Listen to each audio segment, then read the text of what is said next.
कुरान मजीद को खत्म करिए। कुरान मजीद जलाने का मेन मकसद मेरे लिहाज ना दो ने। सब नाल पहले वो क्यों जलाते हैं, खत्म करने की कोशिश क्यों करते हैं कि यह कुरान मजीद जेड़ा बंदा पढ़ता है वो इस कुरान तो मुतासर हो जाता है। अंग्रेज़ों को जाओ, यहूदी ईसाई, ज़्यादातर ईसाई जेडे ने कुरान जो मुताला करते हैं, अल्लाह पाक उन्होंने हदायत दे तौहीद की समझ अता फरमा देंदा है। वो कुरान मजीद पढ़ते हैं, वो अंदर तसीर देते हैं कि लोग तो साढ़े मुसलमान हो रहे हैं, फिर उन्होंने दिल के अंदर हसद आता है कुरान मजीद खत्म ना कर। दूसरी वजह कि कुरान मजीद के अंदर ईसाइयां और यहूदियां के करतूत ने, इन्हें फलां नबी नाल इंज कीता, फलां नबी नाल इंज कीता, फलां नूं इस तरह कतल किया। ये तो अल्लाह नाल वादे करके, नबियां नाल वादे करके ये मुकर गए ने। और मुसलमानों इन्हां दे वादियां ते इन्हां नाल दोस्तियां ला के ते कदे मुतमिन ना हो जाए, सो ना जाओ, इन्हां नाल दोस्ती लगाओगे कदे ना कदे आके तुहानू ही बल्कि तुहाडे पैरां ते कलवाड़ी मारन दे।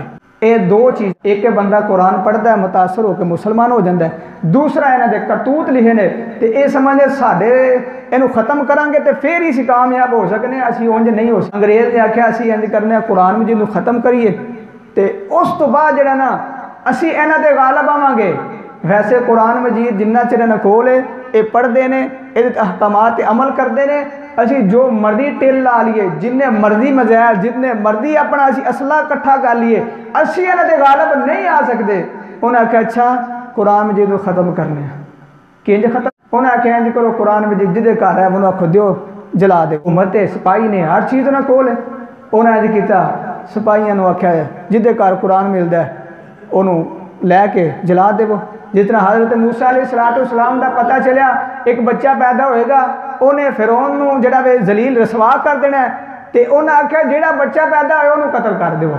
इन्हें आख्या जिहदे घर कुरान मजीद है वो कुरान मजीद लवो तो लैके जला देवो। अच्छा जी, लैके जला रहे हैं। एक मस्जिद के अंदरों निकल रहा बच्चा, छोटा जिहा बच्चा, 7 साल का 10 साल का बच्चा है, वो निकल रहा अखां तो नज़र भी नहीं आ, नाल ही कुरान मजीद की तलावत कर। उन्हें आख्या अच्छा, जाता दौड़ता दौड़ता जाके कहता साहब जी तुसी आख्या कुरान मजीद जला देवो तो कुरान मजीद खत्म हो जाएगा तो मुसलमाना तुसी गालिब आ जाओगे।